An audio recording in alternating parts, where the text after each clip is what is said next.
PR is a highly competitive market. How do you distinguish and separate yourself from your competitors out there? Well, what we really specialize in is media relations. And I think Okay. there are not as many PR agencies that have their main focus in media relations. Mm-hmm. A lot of PR agencies do strategy or branding or this or that. But what sets us apart is our ability to get our clients meaningful press placements. Right. So we have multiple clients on national TV every single day. We Mm-hmm. have multiple clients in national newspapers, major websites, magazines every single day. So Right. we are really delivering those results for our clients. And I do think that's what sets us apart. That's fantastic. So how do you market, Annie? I mean, are you doing outbound? Is it inbound? Is it a combination? What does that look like? We're really fortunate. Most of our new business is coming from referrals. Fantastic. Have been really fortunate in that Mm-hmm. way. We do invest in SEO, which has been Okay. quite helpful. Okay. And we get, ever since we started doing that, our inbound leads have increased dramatically. So that's been awesome. Wonderful. And Mm-hmm. I'm very active in terms of LinkedIn posting and putting myself out there. So, Right. doing different interviews, speaking engagements. I write for different outlets from time to Mm-hmm. time. And those have all been fruitful as well. Yeah, that's wonderful. Do you have any kind of long-term vision for where your company's going? I mean, are you interested in getting acquired? Are you just gonna continue to grow it and run it till maybe you sell it 20 years from now or something like that? Yeah, I mean, I'm open if the price is right to sell my business. I mean, I think all kidding aside, Yeah. it's been 12 years I've been doing this, Hmm. almost 42. I don't know that I don't think I want to do my current role for the next like 30 years. I Hmm. don't think I want to do that. But I would always want to ensure that my clients and my staff are in the best possible position. And I'm Hmm. happy doing what I'm doing right now. So I would say the answer is I'm open. Yeah, it You depends. know, Yeah. I'm open. Yeah. Gosh, I just had a thought, and I just it left my brain. Tell me a little bit about your leadership style. Like, how do you describe that? So I just actually did an interview with which is the magazine for Chamber of Commerce, and I Hmm. talked about how my leadership style is an inclusive one, which Okay. I touched on a little bit before, but um, I just when I was working in TV news at all of the different networks, I always felt incredibly micromanaged, and my staff would probably laugh if they thought I wasn't a micromanager. But the way that I used to be was so intense, and I'm a lot more hands off now, just Hmm. because I think as you continue to grow in your Yeah. leadership. You have to step back from certain things so you can put your brain power where it's going to be most valuable. Right. But when I say inclusive, I try to ask my staff, what do you think we should do? Hmm. What would your approach be with this Hmm. client? I want them to, I don't want to be barking orders. I want to hear their Hmm. ideas and have them Hmm. sort of think for themselves. And then they could have that independence and agency over, what Right. they're working on. And like I said before, I'm the kind of person that's like, let's try it. If it doesn't work, then we can stop or Hmm. course correct. And, I think some members of my team are a little more pragmatic, which is great for me to have that balance, Hmm. with them. But I guess that's how I would describe it, inclusive in nature. Hmm. Hmm. And would they describe it the same way, your employees? I think so. If I asked them to describe you as a leader? I think so. I Uh-huh. mean, I feel really lucky because the majority of my staff has been with me for many years. Yeah. Yeah. And so I feel really incredibly lucky Hmm. about that. And at the end of the day, I want people to be happy Hmm. working with me, so we do spend a lot of time sort of checking in. We have weekly one-on-one meetings with Mm-hmm. every member of our Good. team. A member of management does that. Mm-hmm. We do like employee surveys a couple time a year to kind of just see areas we can improve in. Right. We have a really good, bonus program. So sort of Mm-hmm. try to always like incentivize our Good. staff that way. So I think Yeah. so. So that sounds like a lot of good retention strategies that you have.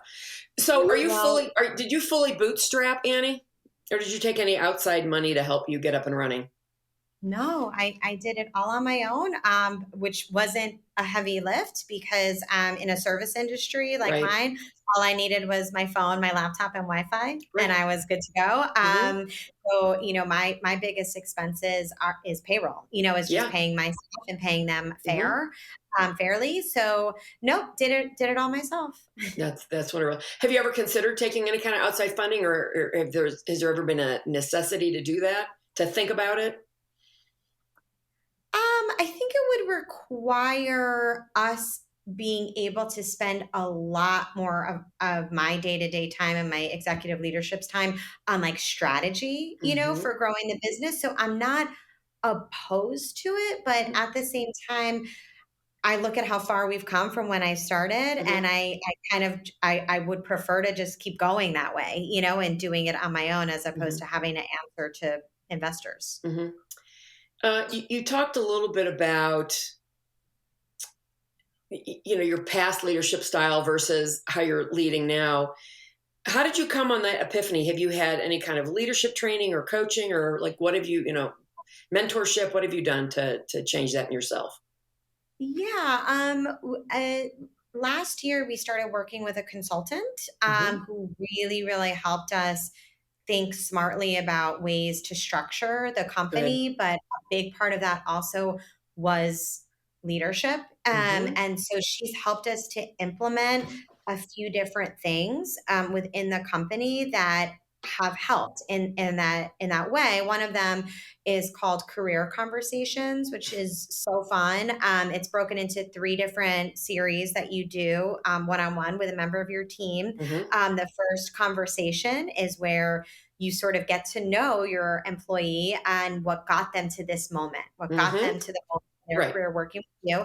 The second conversation is about their dreams and where they want to go in Hmm. their career. And then the third conversation is how to kind of bring those two aspects together to have success in their Right. current role and within the current Hmm. organization. So that's been incredibly Good. valuable for me getting to know the staff. And Hmm. I think, I hope shows the team that we're, invested in them and we want to make sure that we're partnering with them on their, Hmm. on their sort of career journey. Right. And that's just one more retention strategy, right? Is having that's really a culture of feedback, and Exactly. and having your employees understand and actually get that you are, what I would say, authentically interested in them, where they want to be.